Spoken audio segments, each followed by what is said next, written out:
I'd like to give you an update on our historic legal appeal to the U.S. Federal Communications Commission.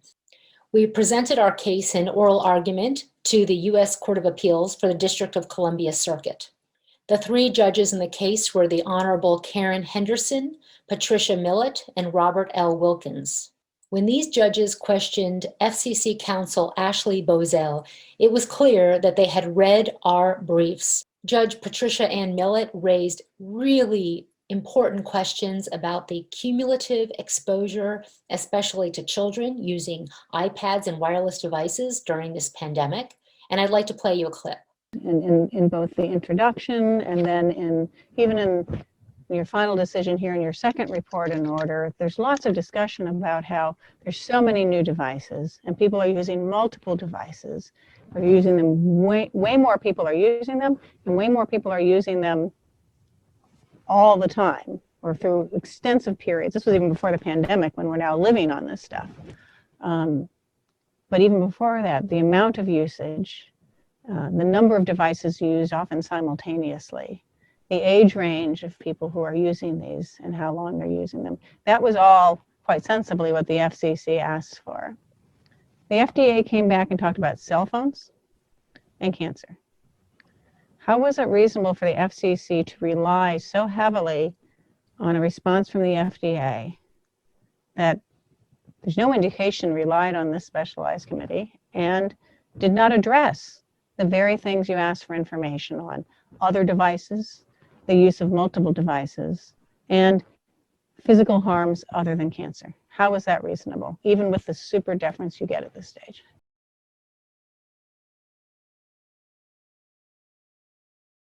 We note that the exposure from each portable or mobile device near a person will generally involve low total power absorption while being highly localized and will not result in significant contributions to whole body average. And what are you citing for that conclusion?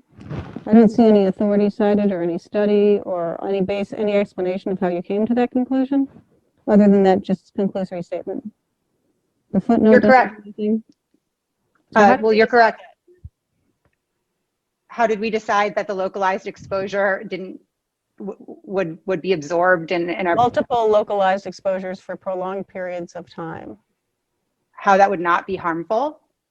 Yeah, how did you just say that? Well, again, I think you have to link the observations here with the observations we made in concluding the notice of inquiry.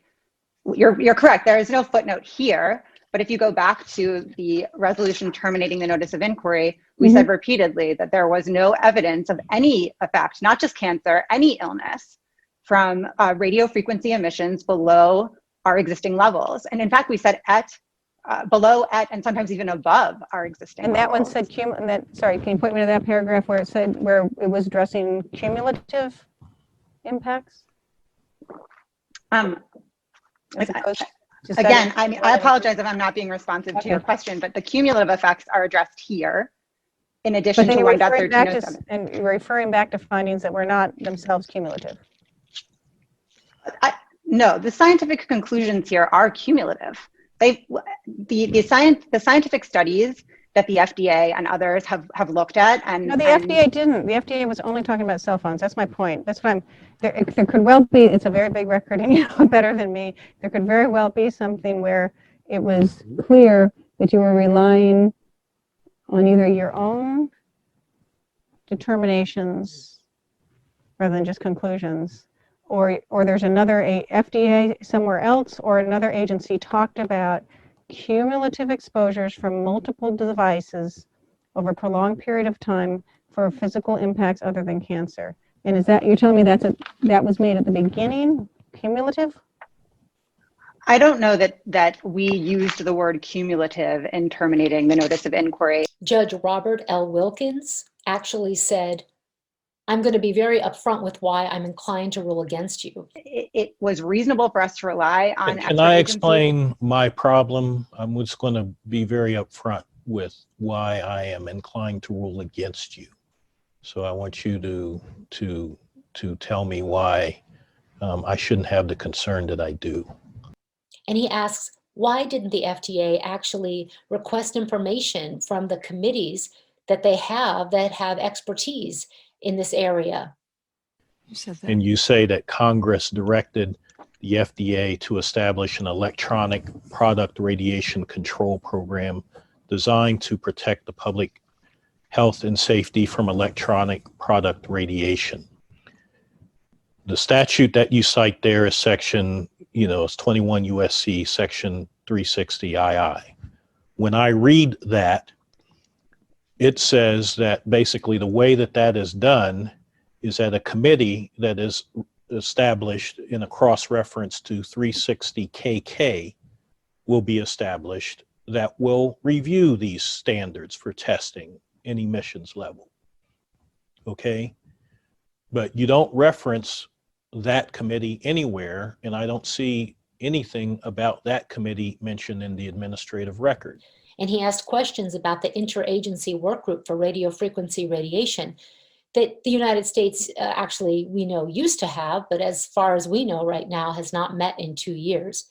Then later on in your brief at page 37, you say, not to worry because the FCC stands ready to consider changing exposure limits in appropriate circumstances.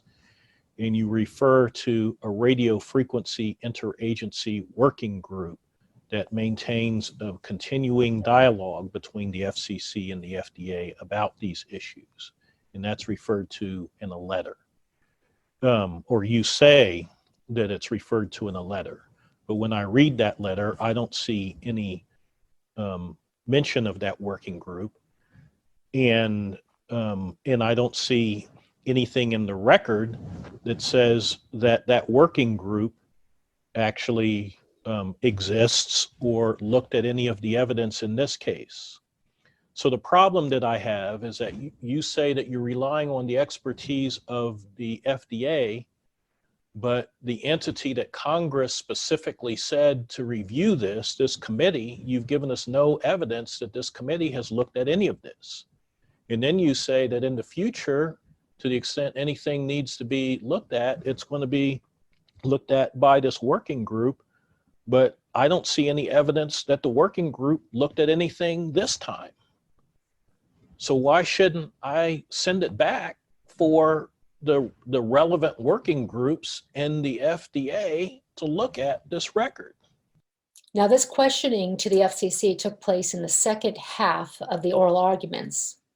FCC counsel Ashley Boisel stated that there is a scientific consensus. They referred to other expert organizations and bodies, citing the World Health Organization and the International Commission on Non-Ionizing Radiation Protection.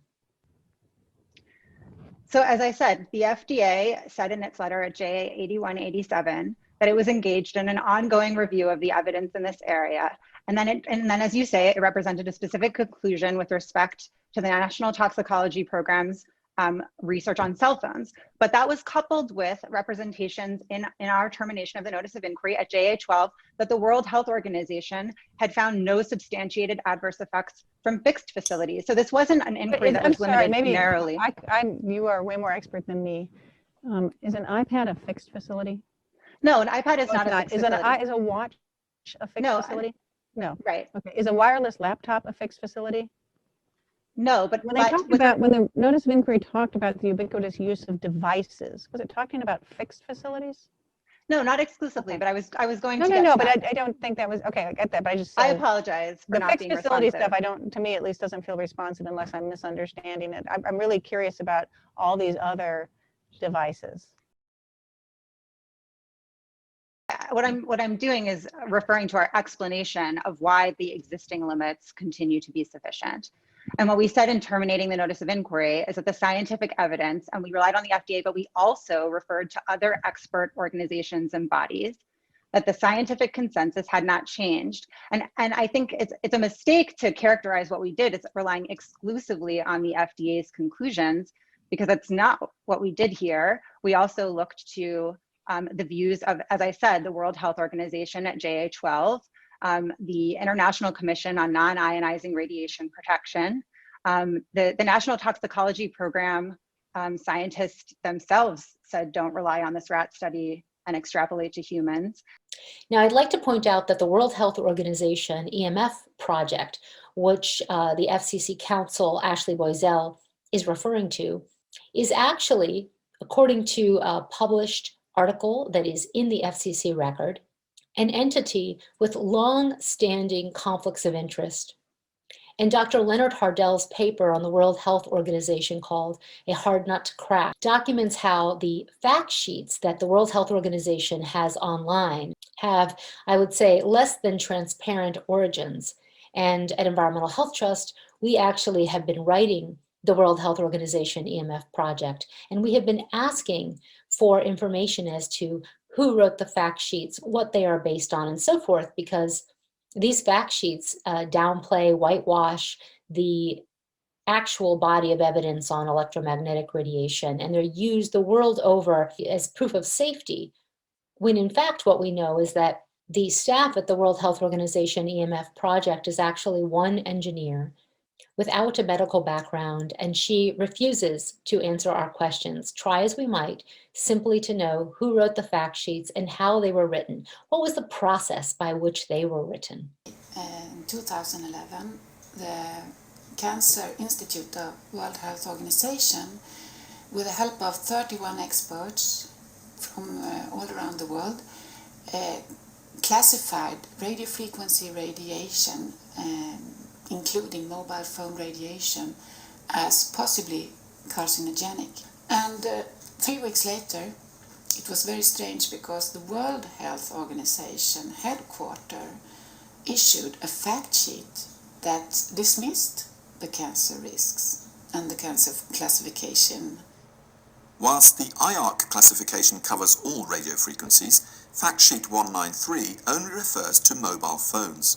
This creates the impression that the classification does not apply to other uses of radio frequencies, such as masts, Wi-Fi, DECT phones, radars, and industrial uses. But the sentence, "To date, no adverse health effects have been established as being caused by mobile phone use," fails to reflect the accumulating body of evidence. This WHO wording is strangely reminiscent of the discourse of the manufacturers who demand the highest level of scientific evidence. And the very fact that you can interpret this sentence as contradictory that means that it's not very clear, and is even a bit misleading. So we asked the WHO in Geneva to correct that part of the fact sheet. Soit corrigé dans leur fact sheet. Mais malheureusement, but unfortunately, I've checked, the sentence is still there. This key sentence has enabled manufacturers to deliver a message downplaying the IARC classification, which actually recognizes some tentative evidence for the increase in cancers due to exposure to radio frequencies.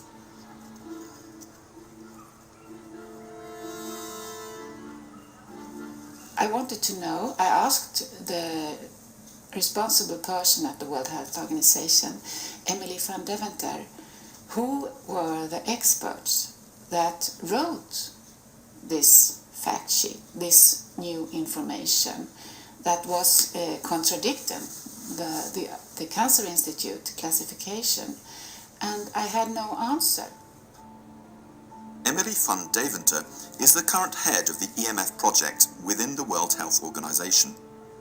In June 2006, she replaced Michael Repaccioli, who she had assisted since the year 2000. So when I met Emily van Deventer in Brussels 5 months later, I confronted her with my email, and I said I never get any reply to my question, and I repeated my question. Who are the experts that you consulted and helped you write this fact sheet? And she still refused to answer to this very simple question. Who are the experts? This one was just updated. Yes, but who wrote it? I am in charge of the fact sheet. You wrote and it? That the sentences that They're updated and then with it is a corporate fact sheet. It is not my fact sheet. Yes, but who wrote it? Who changed the sentence? Yes, was it you or did you consult I external changed the experts? sentence. I consulted with a number of experts. Who were they? And I Yes. had to ask my administration if that is an acceptable Yes. question. Emily van Deventer has no specialist knowledge in the field of health. She is an electrical engineer with expertise in electromagnetic fields. She is a member of the IEEE, the Institute of Electrical and Electronics Engineers, which originally set the international standards for public exposure to mobile phones. Emily van Deventer was a lecturer in the Electrical and Computer Engineering Department of the University of Toronto in Canada. Here she carried out research financed by the telecommunications companies Bell Canada and Nortel before joining the WHO. During her public health role, Emily van Deventer remained in close contact with scientists who work for the industry. She co-wrote an article questioning the principle of precaution with some vocal defenders of the interests of electricity companies. In 2006, she joined Michael Repiccioli and Peter Valberg from the product defense consultancy Gradient in signing an article supporting the theory that electromagnetic waves pose no danger to the public.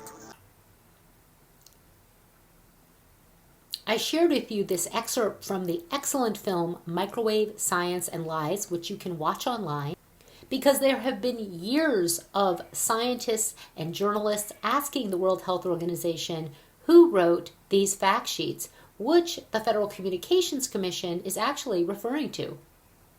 I'm going to replay what the FCC Council states about the National Toxicology Program. The National Toxicology Program, scientists themselves said don't rely on this rat study and extrapolate to humans. Now, I should add that on the record is extensive documentation documenting how criticisms of the National Toxicology Program are unfounded. Telecom attorney Joe Sandry filed an amicus brief in the case with a statement by Dr. Linda Birnbaum. She's the former director of the National Institutes of Environmental Health Sciences, the former director of the National Toxicology Program. And in her statement, she states that overall, the National Toxicology Program findings demonstrate the potential for radiofrequency radiation, and that's wireless radiation, to cause cancer in humans. Now, she also goes through the findings of the National Toxicology Program. You can read that in the amicus briefs. Please go to our website at ehtrust.org to download the briefs, download the amicus briefs, and read more. Now, what I'd like to point out is that the National Toxicology Program scientists, in all of their communique, have not said that this study doesn't apply to humans, but more specifically, what they've said is you can't directly take the findings and apply to humans, which makes perfect sense. After all, humans are not rats. However, if something is affecting a rat or causing cancer in a rat, there are implications for human health. That's, after all, why this study was designed. In fact, the Food and Drug Administration asked for the National Toxicology Program to do this study. Now, the question is, why would the Food and Drug Administration ask for the National Toxicology Program to do a study on animals if it wasn't relevant for human health? And they actually state in their nomination of the for the NTP to do this research that they needed to look at animals because, of course, you can't experiment on people, and you wouldn't see rises in cancers and other effects for decades because of how long it takes to develop brain tumors and other cancerous tumors in people.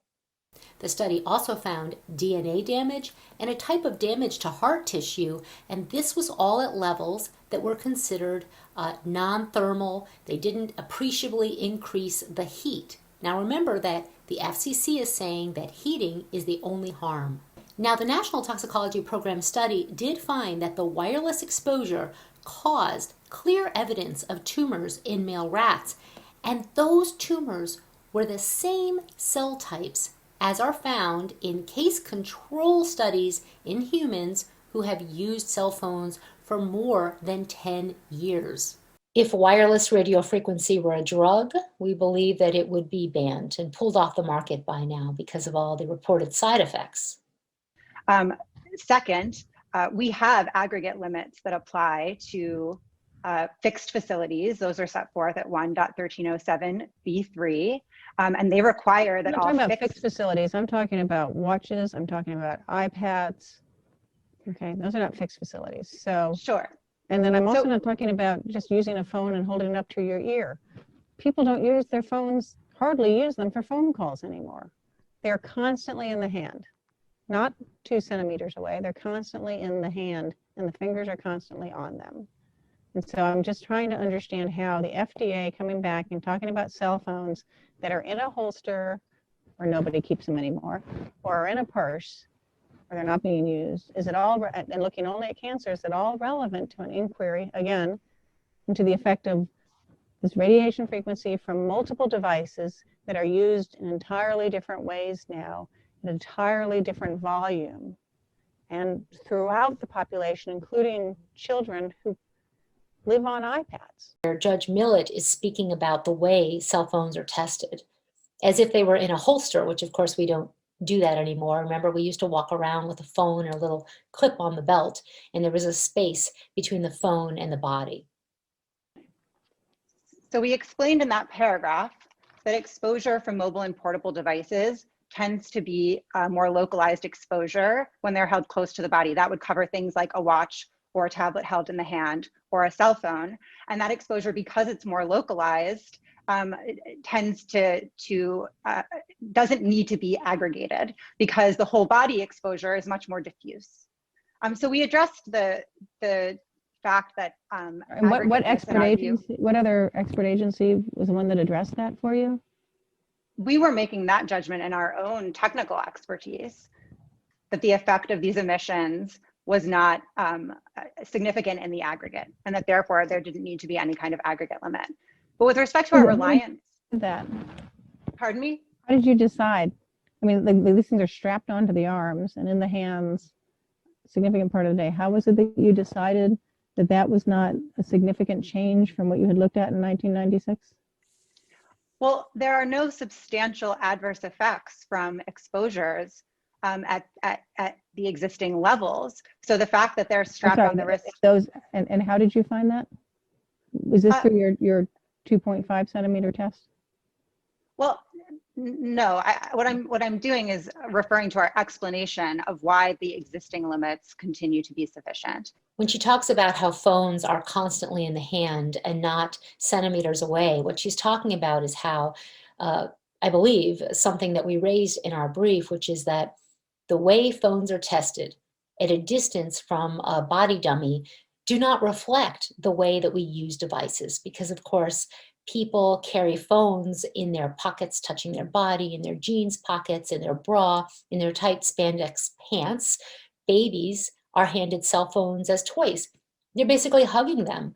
We have virtual assistants that they have near their beds. Their heads are near them. Teenagers are on their phones 24 hours a day. For teenagers, a cell phone may as well be an appendage. I mean, it's like another hand they have. They could never put it down. Newborns are exposed to cell phones because the parents are using cell phones constantly. And of course, this is not just about cell phones, but about Wi-Fi, Bluetooth, and the wireless devices, the billions of devices that make up the wireless Internet of Things being marketed to us nonstop. And it saturated our lives, every inch of our life, day and night, and every age group, from pregnancy to babies, toddlers, kids, teenagers, adults, and the elderly. There has been no review by any U.S. health and safety agency that has looked at all of the research. We formally solicited the views of other entities with expertise in this area. We made very clear that we wanted to rely on them. We relied on the views of expert agencies in adopting these limits in the first place, and no federal agency or body. Did you solicit these committees, or did you just solicit the FDA? At JA 165 of the notice of inquiry, we said we formally seek the input of all of the expert bodies in this area. And we left the docket open for 7 years, giving ample opportunity to weigh in, and not one of these bodies said you need to change your standards. And we don't we're not arguing that silence should be construed as endorsement, but it shouldn't be construed as disapproval of the agency's existing limits. I think even if you construe it as neutral, all of the representations that we did receive, and again, the FDA it's undisputed that You the want FDA us to has construe it primacy. as deliberation, that silence should be construed as these relevance committees actually deliberated, actually reviewed the record in studies. So you are asking us to infer something that's significant. Well, all that we're asking you to infer is what the Second Circuit and Cellular Phone Task Force said was reasonable, which was for us to presume that the agencies and bodies charged with staying on top of this area and regulating in this area and paying attention to the science in this area have done so. And yes, we're asking that you presume that the agencies with responsibility in this area, even when the report that they send back doesn't reference, lots of relevant studies and lots of relevant issues, we still presume that they reviewed those studies and those issues. Yes, I think it's reasonable for the FCC to presume that they did. As I said, the FDA referred to its ongoing monitoring activities and confirmed its responsibility in this area. And I don't think that there's any requirement that the FCC wait for this committee to speak as a committee, that it can't rely on the FDA's representations about the state of the science. Again, this committee is created in the FDA's operating statute and appears in the section right after FDA has been anointed the agency with responsibility in this area. And under the you can't tell me whether that committee even exists or whether the committee reviewed anything having to do with this petition. I can't sitting here. I don't have any personal knowledge about that committee. I do know, as I said. Why shouldn't that bother the court? Well, again, because the FDA weighed in. It's statutorily directed to be the responsible agency in this area. And I think the FDA, we know it does have primary jurisdiction over public health. I don't know that every other member of that committee does, but they are certainly well equipped to evaluate the science and make a representation about the sufficiency of the radio frequency emission limits. I mean, one other point, the FDA regulates in this area. They are responsible for promulgating the radio frequency emission levels for devices that the FCC doesn't regulate. So again, this is an important part of their mandate. And just as we relied on expert agencies in adopting the limits, it was reasonable to do so here. Just one more point on this. As I said at the outset, we weren't writing on a blank slate here. In 1996, we adopted these limits and we had the input of the FDA, the EPA, OSHA, and IOSH. So these limits don't reflect the views exclusively of the FDA. It was a considered and lengthy deliberative rulemaking, and none of them weighed in to say that they needed to be changed. And we document in our brief that actually sister agencies are not in agreement about keeping FCC limits.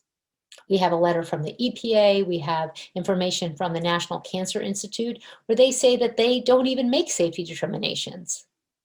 And we have a letter from the Department of Interior pointing out research showing impacts to birds. The judges really queried, why was the FCC making each statement that they made?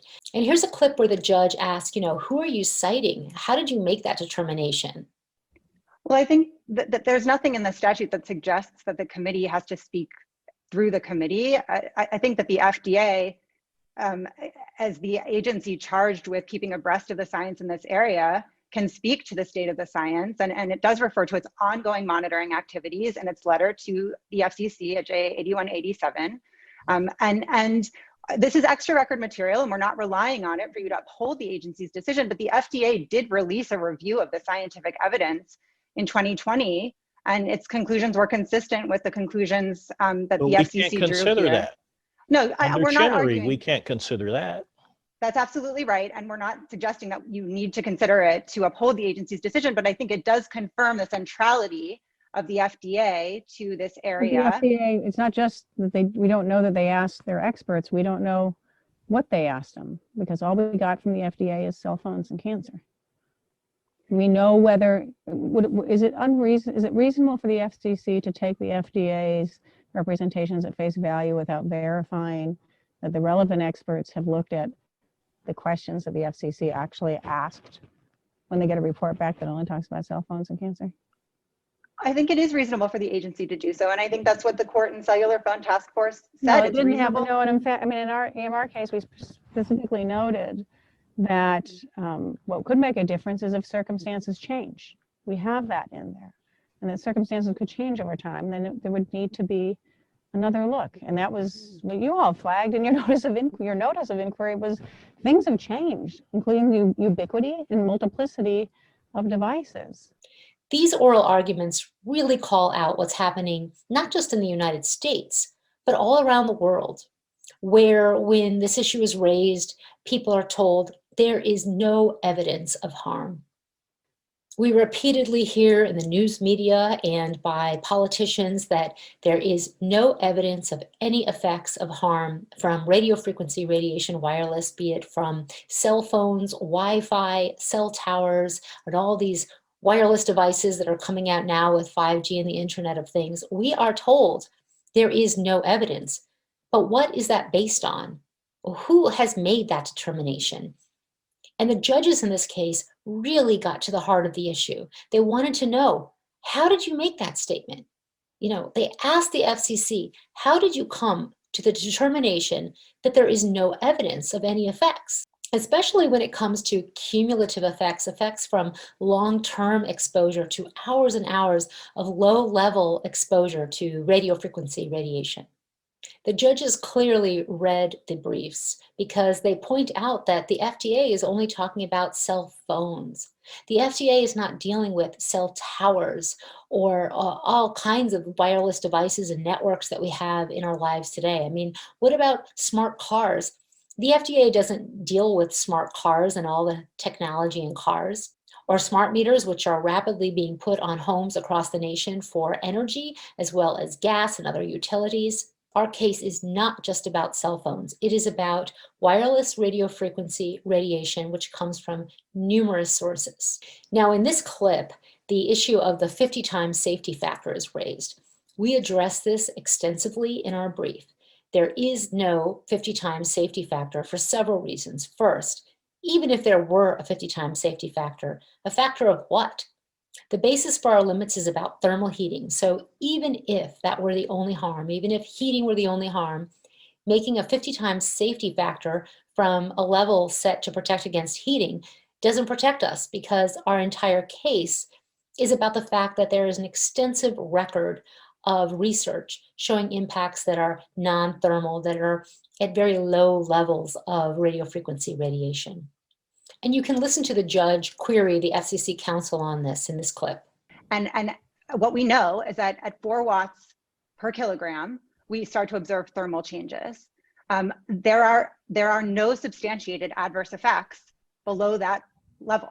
And as it is, our standards incorporate a substantial safety margin. They're 50 times safer than that 4 watts per kilogram. Only looking for thermal effects, but non-thermal, not looking for non-thermal effects, right?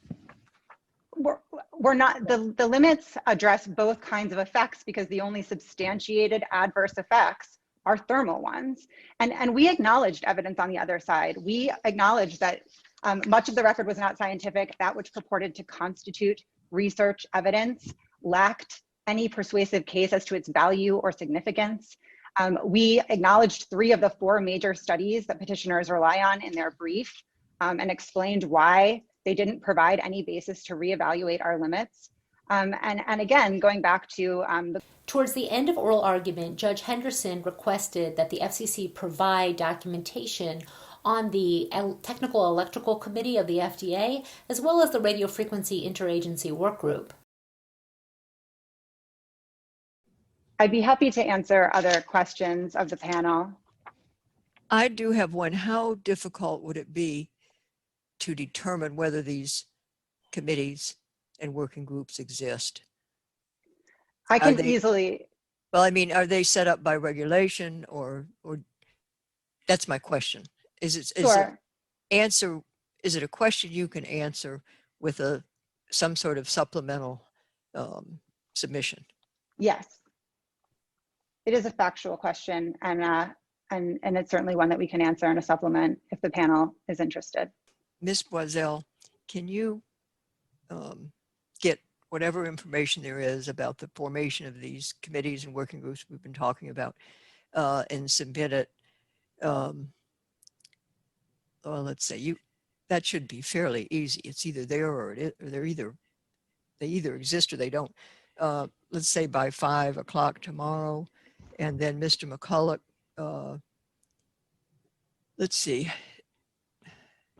I don't know that there'd be anything to respond to because they either exist or they don't, but why don't you take another 24 hours if you have anything you want to submit in response?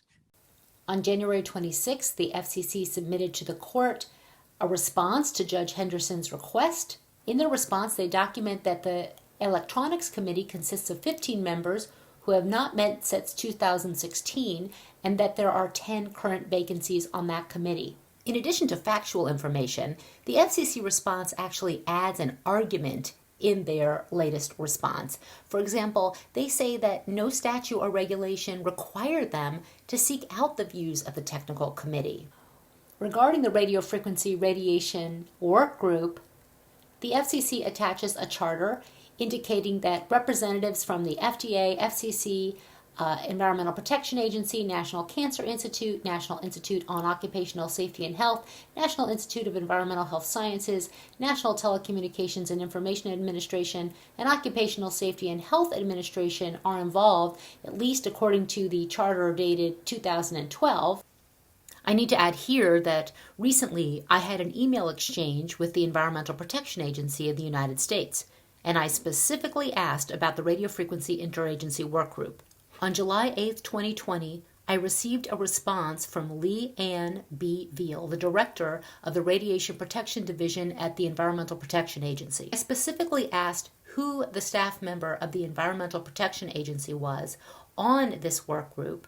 The response I received from the Environmental Protection Agency in 2020 was, the Radiofrequency Interagency Work Group is an informal forum for exchange of information, and the group does not meet to set or advise on policy, rulemaking, or guidance. The group has not met in more than 2 years.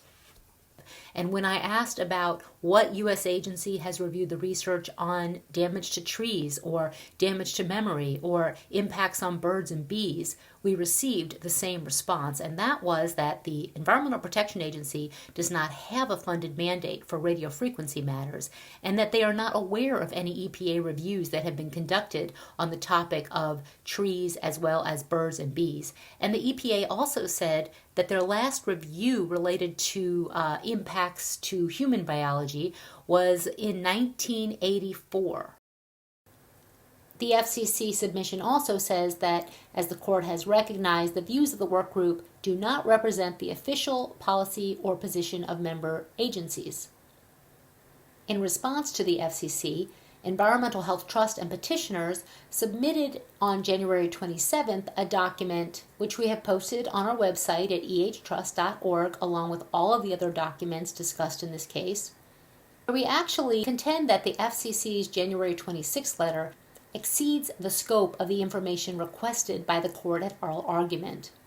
We and petitioners ask the court to disregard all of the arguments in Section 1 of the FCC's letter in its entirety. The last sentence of our submission, which again is online at ehtrust.org, states, "The FDA and Dr. Shuren were free to ask for input from this committee," referring to the Technical Electronic Product Radiation Safety Standards Committee, but apparently did not do so. We cannot thank you enough for your support of our historic case against the Federal Communications Commission. We have an excellent legal team well-versed in the issue of the Administrative Procedures Act and the National Environmental Policy Act, which are two key laws that we are addressing in our lawsuit. And they have put in a tremendous effort, and they have gone above and beyond in this case. Please stay in touch. Make sure that you're signed up for our newsletter at ehtrust.org. If you want to know what we're up to, please join us. Thank you. Did you know that cell phone, the one in your pocket, emits radio frequency radiation, as long as your phone's turned on, even if you're not talking or texting? the American Academy of Pediatrics in over a dozen countries recommends reducing children's exposure to wireless radiation? When using a cell phone, I always keep it away from my body. I use speakerphone or a headset like this. To stop microwave exposure, I put my phone on airplane mode and turn off Wi-Fi and Bluetooth function. I hold the phone at a distance and make sure it's not touching my body. Cell phones are not toys.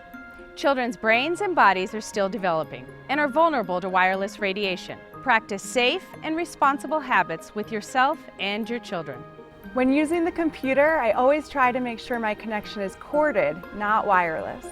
Remember not to use your cell phone in the car. The phone works at higher power in metal surroundings and bounces around, increasing your family's radiation exposure. For their safety. For your safety. Because children are more vulnerable. Remind them. Remind yourself. To limit your microwave radiation exposures.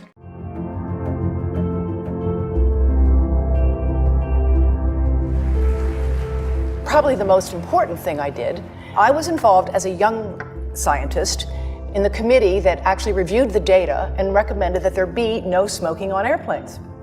You may be shocked to hear that it was even a question for science at the time, but it was. And when I look at what we know now about mobile phone radiation, I see some very interesting similarities. A growing number of prominent doctors and scientists are raising warning flags over radiation this morning, and your kids could be facing a greater risk of exposure. I think the most important study is a study by the National Toxicology Program. In a classic large carcinogenicity test, one of the largest ever performed, and for that matter, one of the most expensive, they found increased risk of the tumors which we believe radiofrequency radiation is causing in man. Particular tumors called schwannomas. In the rats, they were in the heart. In humans, they're often in the nerve, the ear nerve, the vestibular nerve. Cell phone providers say they follow all safety guidelines put into place by the FCC. The current FCC safety standard was developed nearly 20 years ago. The manufacturers actually tell people in the instruction manual, which I've never read, not to put the cell phone against your ear. It does say exactly that. There's the BlackBerry, for example, warns to keep your phone at least 0.98 inches away from the body when transmitting. With an iPhone, for example, it's 5/8 of an inch. At this point, the evidence has become sufficiently strong that cell phone radiation is a human carcinogen. A major development from California's Department of Public Health. High use of cell phones may be linked to certain types of cancer and other health effects, including brain cancer and tumors, lower sperm counts, headaches, and effects on learning, memory, hearing, behavior, and sleep. If it was a real problem, I would know. If it was a real problem, the government would protect us. How come I'm not hearing about this? They're all things I've heard when I give seminars. You know, I get up there and they say, oh yeah, if this was really a problem, they would have told us. I am they. I am a, legitimate scientist, and I am telling you.